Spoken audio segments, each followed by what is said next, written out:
At 12:41 a.m., Malaysia Airlines Flight MH370 took off from Kuala Lumpur. A Boeing 777, one of the safest aircraft ever built. This was not an experimental flight, not an old plane, not a risky route. It was routine. On board were 239 people, passengers heading home, crew members doing their jobs, families expecting a normal arrival in Beijing. Nothing about this flight suggested it would become the greatest mystery in modern aviation. Less than an hour later, the cockpit sent its final transmission. "Good night, Malaysian 370. The voice was calm, professional, unremarkable. No distress, no hesitation, no warning. Moments later, the aircraft disappeared from civilian radar. No mayday call followed, no emergency signal, no explosion heard. Just silence. At first, authorities assumed the simplest explanation: a sudden crash. Planes do not simply vanish, they leave debris, they leave signals, they leave something. MH370 left nothing. Then came the first revelation. Military radar showed that MH370 had not crashed, it had turned. Not drifted, not slowly deviated, a controlled turn back across Malaysia. That single fact changed everything. Autopilot does not decide to reverse course. Confusion does not draw clean paths. Something was guiding that aircraft.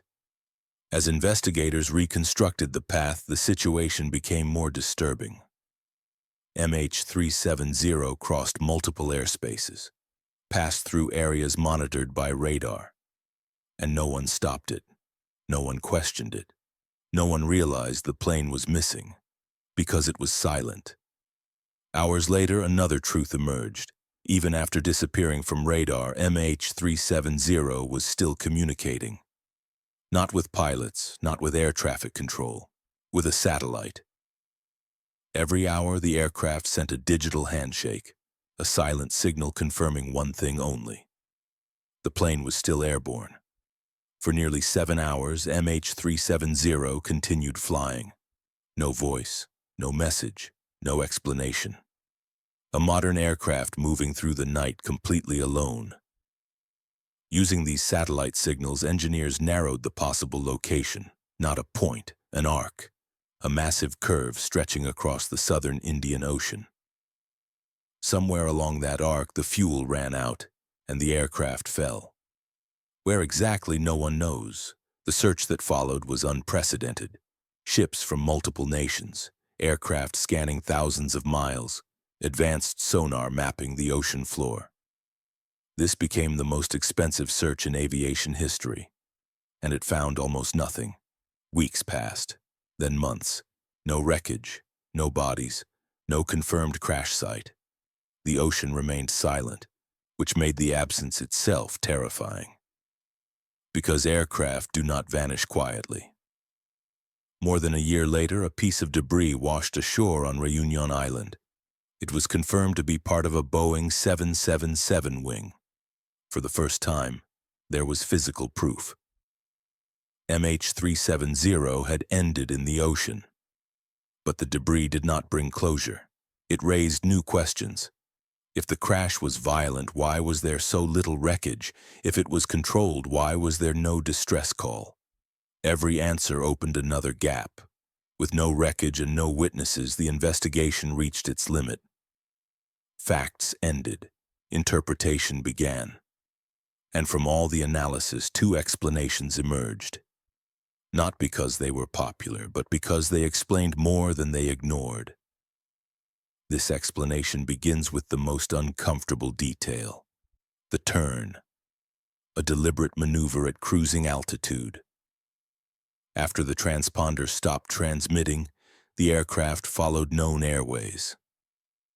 Airways that exist only on navigation charts. Charts pilots are trained to read. This was informed movement, not chaos. Then there is the silence. No distress call. No accidental transmission, no panic. If something catastrophic had happened suddenly, someone would have spoken. Instead, communication ended cleanly. deliberately. That changes everything. Supporters of this theory point to the flight south. 7 hours of controlled movement, enough time to reach one of the most remote places on Earth. The southern Indian Ocean. Deep, empty, almost impossible to search. If someone wanted the aircraft to disappear, this direction makes sense. But intent requires motive, and motive has never been proven. No message was left, no responsibility claimed, no explanation discovered. Human intent explains the navigation. It does not explain the eternal silence. The second explanation begins with a different assumption, that no one was conscious for most of the flight, that something happened early on, something invisible, something fast, something deadly, a fire, or a loss of cabin pressure. Both are rare. Both are catastrophic. Both can incapacitate a crew within seconds. Disorientation, confusion, unconsciousness, silence. In this scenario, the aircraft continues on autopilot, maintaining altitude, following its last programmed route, flying perfectly with no one awake inside.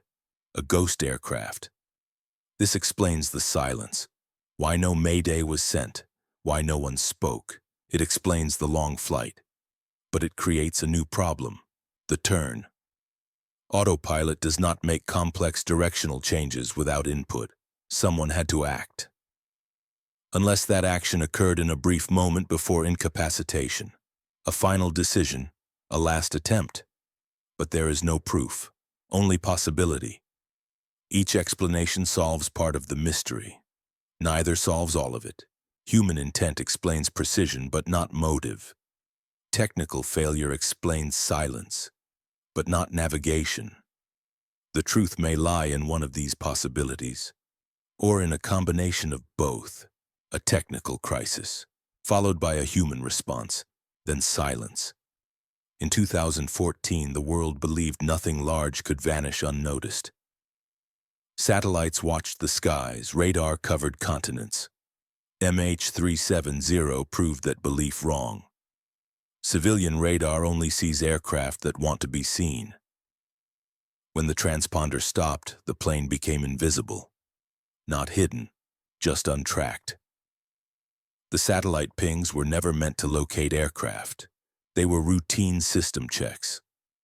They confirmed the plane was alive without explaining its intent, proof of flight, without context, enough to search, not enough to find. The southern Indian Ocean is one of the most hostile places on Earth. Extreme depth, violent currents, seafloor terrain more complex than mountains. Searching it is like trying to map a city through a keyhole. If MH370 went down outside the predicted zones, it could remain undiscovered indefinitely. The debris confirmed the crash, but not the cause. Pieces arrived years apart, in different locations, with damage that told no single story. Each fragment answered one question and raised 3 more. 239 people did not simply disappear. Their lives stopped mid-sentence. Families waited for calls that never came. Years passed without closure. Without a body, grief does not settle.